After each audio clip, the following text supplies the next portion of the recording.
भाई क्या नाम है आपका? मेरा नाम है गिलदीप। कहाँ से आए आप? मैं जलंधर से हूँ। आप अपनी गवाही खुद बताएं, क्या गवाही है आपकी? ब्रदर जी, मेरी गवाही ये है कि मैं पंजाबी इंडस्ट्री में और बॉलीवुड इंडस्ट्री में एज अ प्रोफेशनली सिंगर हूँ। पहले था, बट मैं इंडस्ट्री में काम करते हुए मैं गलत कामों में चला गया और मैंने राइजिंग स्टार शो किया जो मुंबई में कलर्स टीवी पे चलता था, जिस पे बिग बॉस चलता है, और उसमें मैं टॉप 5 में कंटेस्टेंट रह चुका हूँ। लेकिन इंडस्ट्री में काम करते हुए मेरी ज़िंदगी ऐसी थी कि मैं शराब पीता था और सिगरेट भी पीता था और गलत कामों में भी था। आप नशे के साथ साथ व्यभिचार में भी थे? जी जी जी जी। कैसी लाइफ थी आपकी उस समय? ब्रदर जी, लाइफ मेरी ऐसी थी कि मैं ये सोच रहा था कि इंडस्ट्री में अगर मैं काम कर रहा हूँ और इतनी सक्सेसफुल लाइफ पाना चाहता हूँ, मैं पागल था कि मैं बॉलीवुड में गाऊं एज अ प्लेबैक सिंगर, सब एक्टरों के लिए गाऊं। ब्रदर आप बताएं, ये जो फोटोज हैं आपकी, ये किनके साथ है आपकी फोटो? ये कलर्स टीवी पे मेरा ऑफरिंग ग्रुप था, ये मैं लीड सिंगर पे खड़ा हूँ। ये मेरे शोज की सारी फोटोज हैं, पोस्टर्स हैं। ये मास्टर सलीम जी के साथ हैं। और ये मेरा जो प्रोफेशनल मैंने पहले सॉन्ग किए थे पंजाबी सॉन्ग्स, और ये रवि दुबे हैं जो एंकर हैं कलर्स टीवी पे, और हंसराज जी के साथ भी मैंने परफॉर्म किया दूरदर्शन में, और शंकर महादेवन जी जो कलर्स टीवी पे जज थे उनके साथ भी मैंने परफॉर्म किया, और दिलजीत दोसांझ उनके साथ भी परफॉर्म किया टॉप 5 में कंटेस्टेंट। और ये खालसा कॉलेज जलंधर की ये फोटो है, वहाँ पे भी मैंने, ये भी कलर्स टीवी की फोटो है, और ये LPU की फोटो है। मैंने वहाँ पे 4 साल की डिग्री की म्यूजिक में, तब मैं परफॉर्म करता। ये खान साहब और संग्राम जो पंजाबी इंडस्ट्री में सिंगर हैं उनके साथ है, और इनके साथ मैं लाइव प्रोग्राम करता था, मेले वगैरह करता। और इन सभी के साथ आपका उठना बैठना था, इनके साथ आप गाते थे? ये बॉलीवुड सिंगर बैनी दयाल है जो सब इंडस्ट्री में प्लेबैक सिंगर के लिए गाते हैं, उनके सब एक्टरों के लिए गाते हैं। बॉम्बे में था मैं तब, MTV में। आप इनके साथ बॉम्बे में थे? जी जी जी जी। अब बताएं कैसे था आपका उस समय, लाइफ कैसी थी आपकी?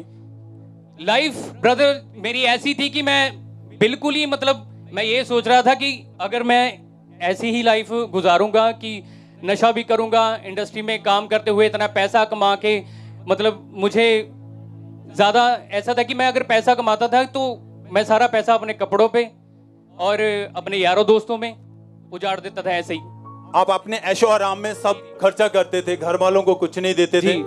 आपकी लाइफ टोटली पूरी तरह से ऐसी थी सारी? ब्रदर जी, घर में मैं खर्चा देता था, अपनी पॉकेट मनी भी रखता था, लेकिन इतना पैसा कमाने के बावजूद भी मैं मेले वगैरह करता था, और भी शोज़ वगैरह करता था, डिवोशनल शोज़ करता था, मैरिज के शोज़ करता था, होटल के शोज़ करता था।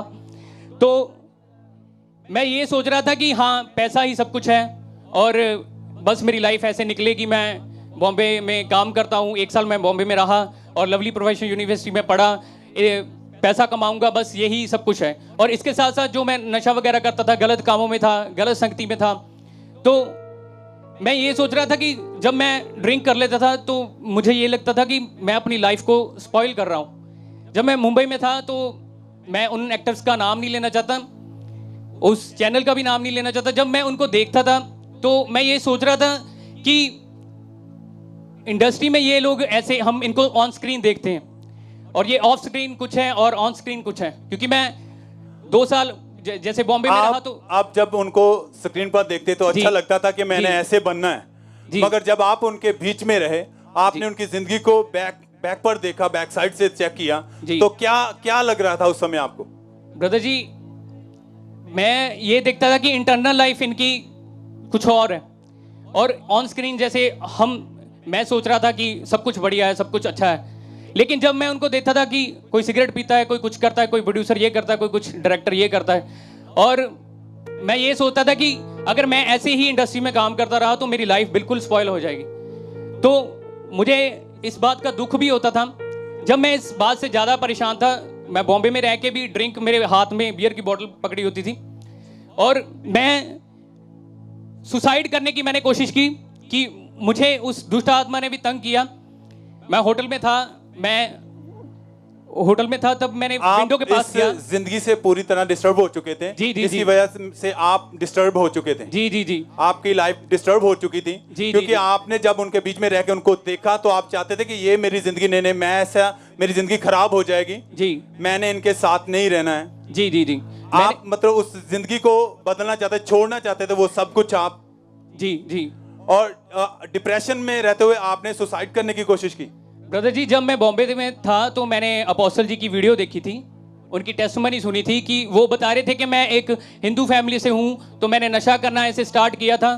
तो ऐसे सब कुछ मैंने सुना, मैंने सोचा कि उन्होंने बोला कि मैं जलंधर में ऐसे अपनी जब स्टेशन के पास गया, ऐसे मैंने सारी टेस्टमनी सुनी। मैंने सुना कि उनको बचाया प्रभु यीशु मसीह ने, अगर उनको प्रभु यीशु मसीह बचा सकता है तो मुझे भी बचा सकता है। मैंने अपोस्टल जी की जब टेस्टमनी सुनी तो मैंने सुना, क्योंकि मैं धीना गांव से हूँ, ये साथ में ही मेरा विलेज है, मैं सोचता था कि मेरे पास में ये मिनिस्ट्री है, तो ये मिनिस्ट्री इतनी बड़ी, पहले सुनते थे इस मिनिस्ट्री के बारे में, तो मैंने सुना कि अपोस्टल जी ने कहा कि विदाउट परमेश्वर आपकी लाइफ बिल्कुल स्पॉइल है। तो मैं सोचता था कि मैं इस चर्च में जाऊं और मैं इस लाइफ को दूसरी लाइफ छोड़ दूं। मैं इतना परेशान हो चुका था। जब मैं बॉम्बे से यहाँ पे आया पंजाब में, तो मैंने शोज़ वगैरह किए, तो शोज़ करते हुए पैसा अपनी फैमिली को भी देता था, और पैसा देने के बावजूद भी लड़ाई झगड़ा घर में रहता था। और जब ये लॉकडाउन हो गया 2020 में, तो मेरे शोज़ वगैरह सब बंद हो चुके थे। तब शोज़ वगैरह बंद होने के बाद मैंने अपनी फैमिली को कोई पैसा नहीं दिया, क्योंकि मेरे पास शोज़ नहीं थे। तो मेरे फादर ने मुझे बोला कि तू पैसे कमा और हमें दे पैसे। मैंने उनको बोला कि मेरे पास अभी शोज़ नहीं है, मैं आपको कहाँ से पैसे दूँ। तो मैं इतना परेशान हो गया कि मैं क्या करूँ अपनी लाइफ का। तो मेरे फादर ने मुझे घर से निकाल दिया। पैसा ना देने की वजह से आपस में बहुत ज्यादा लड़ाई झगड़ा होने लगा, जिसकी वजह से आपने घर छोड़ दिया। फिर जी, मुझे उन्होंने बोला कि तू घर से निकल जा, जब पैसे कमाएगा तो फिर यहाँ पे आना, अगर कोई काम नहीं करना, क्योंकि मैंने म्यूजिक में ही सीखा, सब कुछ म्यूजिक में करना चाहता था। तो शोज़ वगैरह बंद हो गए, तो मैं रेंट पे रहने लगा रामा मंडी में, और मैं इतना परेशान हो गया, डिप्रेशन में चला गया। मैंने सुबह उठना, नहा के फिर फ्रेश होके फिर बेड पे लेट जाना, और मैंने सोचते रहना क्या करूँ अपनी लाइफ का, क्योंकि शोज़ भी नहीं थे मेरे पास। और आप पूरा दिन अपने रूम में बंद रहते थे और सोचते रहते थे जी, और डिप्रेशन में चले गए थे जी, और जिसकी वजह से आपने 4 बार सुसाइड करने की कोशिश की। जी जी जी। कैसे? ब्रदर जी, जब मैंने अपनी फैमिली को पैसा देना बंद किया, तब मेरे फादर ने मुझे इतना ही बोला कि तूने डिग्री की और इंडस्ट्री में काम करता था, तेरे पास कुछ नहीं, तूने किया कुछ नहीं। और यही बातें मेरे दिमाग में ज़्यादा ऐसे होती रही। तो मैं यहाँ पे फुल्लीवाल के पास, वहाँ पे मैं सुसाइड करने जा रहा था। ट्रेन के नीचे मैं बोलता था कि मैं अपना सिर दे दूँ। तो फिर मैंने सोचा कि बस के नीचे आ जाऊँ, ट्रक के नीचे आ जाऊँ। ऐसे मैंने 3-4 बार सुसाइड करने की कोशिश की। ट्रेन के नीचे आके, बिल्डिंग से कूदकर, जी, गाड़ी के नीचे आकर आप चाहते थे कि मैं इस लाइफ को अब खत्म कर दूं? हाँ जी ब्रदर, क्योंकि मुझे बोलते थे कि तू पढ़ाई करके भी, इंडस्ट्री में काम करके भी तू सक्सेसफुल नहीं हुआ, कुछ भी नहीं किया, तो तू क्या कर सकता है जिंदगी में अपने। क्योंकि आपके परिवार वाले और आपके सभी रिश्तेदार, जहाँ दोस्त आपको ये ताने देते थे, जिनको सुनकर आप डिप्रेस में हो चुके थे पूरी तरह। जी ब्रदर। खामरा चर्च के बारे में आपको कैसे पता चला था ये? ब्रदर जी, जब मैं फिर पंजाब में वापस आ गया, तो रूम में अपने मैंने फिर एक दिन मैं यूट्यूब देख रहा था, तो मैंने स्क्रीन अपनी स्क्रॉल कर रहा था फ़ोन की, तो वहाँ पे अपोस्टल जी की फिर वीडियो आई। मैंने सरमन सुनने स्टार्ट किए, फिर मैंने वीडियो सुनी अपोस्टल जी की टेस्टमनी, फिर दोबारा सुनी, फिर मैंने ज़्यादा सरमन इनके सुनने स्टार्ट कर दिए। तो मैंने सोचा मैं क्या कि यीशु मसीह मुझे इन चीज़ों से आज़ाद कर सकता है। क्योंकि ब्रदर जी, मैं सारी जगहों पे घूम के आ गया, सारी जगह पे मुझे कहीं भी शांति नहीं मिली, कहीं भी पीस नहीं मिला। तो मैंने सोचा कि मैं इस चर्च में जाऊंगा और परमेश्वर मुझे चंगा करेगा, आज़ाद करेगा। सब पहले तो अपने हाथों को उठाएं, परमेश्वर के लिए थैंक्स करें। Thank you Jesus. परमेश्वर के दास के लिए थैंक्स करें, क्योंकि खुदा ने उनको चुना है। और फिर आप चर्च में आए। जी, मैं यहाँ पे वर्शिप हो रही थी, लाइव चल रहा था सारा कुछ। मैंने हेडफोन्स लगाए, अपनी बाइक पे आ रहा था, मैं हेलमेट पहना था और मास्क पहना होगा, मैंने गोगल्स लगाई हुई, तो मैं सुन रहा था यहाँ पे वर्शिप के सॉन्ग चल रहे, तो मैं रोने लग पड़ा बाइक पे आता था। जब मैं चर्च में आया, ओवरफ्लो सेक्शन के बाहर मैं खड़ा था, तो मुझे मेरे सामने, मेरी आंखों के सामने जितने मैंने पाप किए, जितनी मैंने गलतियाँ की, वो सभी मेरी आंखों के सामने आ रहा था। तो मैं परमेश्वर से ये मांग रहा था कि परमेश्वर, तू माफ़ करने वाला परमेश्वर, मुझे माफ़ कर दे, मेरे गुनाहों को माफ़ कर दे। परमेश्वर, तू धर्म और जात को नहीं बदलता, तू हमारा जीवन बदलता है। और फिर आप 1 नवंबर 2020 को आप संडे मीटिंग अटेंड कर रहे थे जी। क्या हुआ उस दिन? जब मैं मीटिंग में आया तो अपोस्टल जी प्रार्थना कर रहे थे कि आपको नशे का आत्मा, दुष्ट आत्मा छोड़ के जाए, व्यभिचार का गंदा आत्मा छोड़ के जाए। आइए हम उस प्रार्थना को सुनते हैं पहले।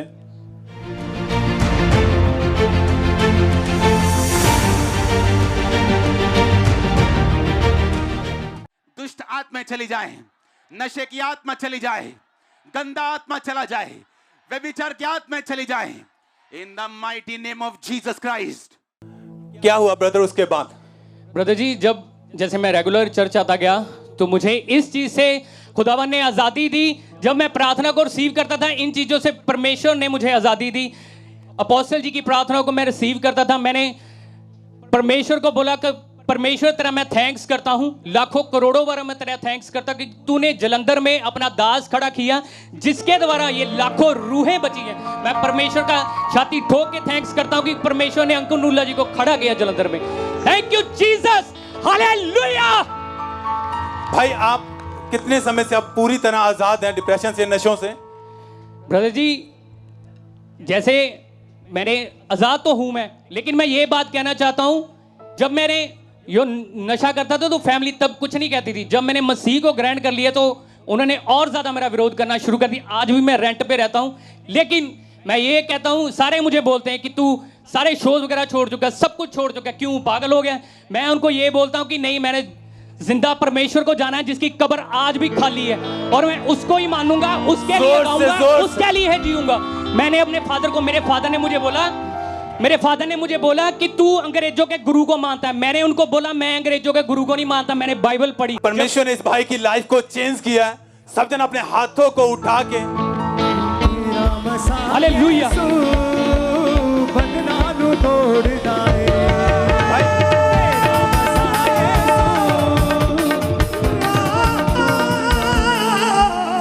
क्या कहना चाहते हैं आप कि परमेश्वर ने आपकी जिंदगी को बदला है?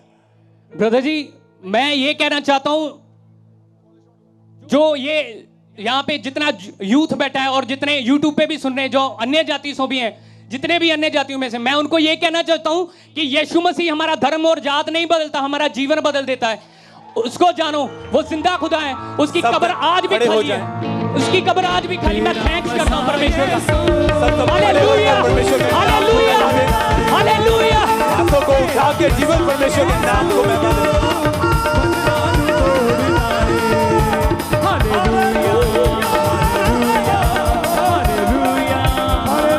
वो भाई आपके सामने खड़े हैं जिनकी लाइफ पूरी तरह डिस्टर्ब हो चुकी थी। वो आप सुन चुके हैं उनके मुंह से कि कैसे परमेश्वर उनकी जिंदगी को बदला है, उनकी लाइफ परमेश्वर में आने से पहले कैसी थी। सब जन इस परमेश्वर के नाम को महिमा दे इस बड़ी गवाही के लिए। Hallelujah, hallelujah, hallelujah, hallelujah, hallelujah.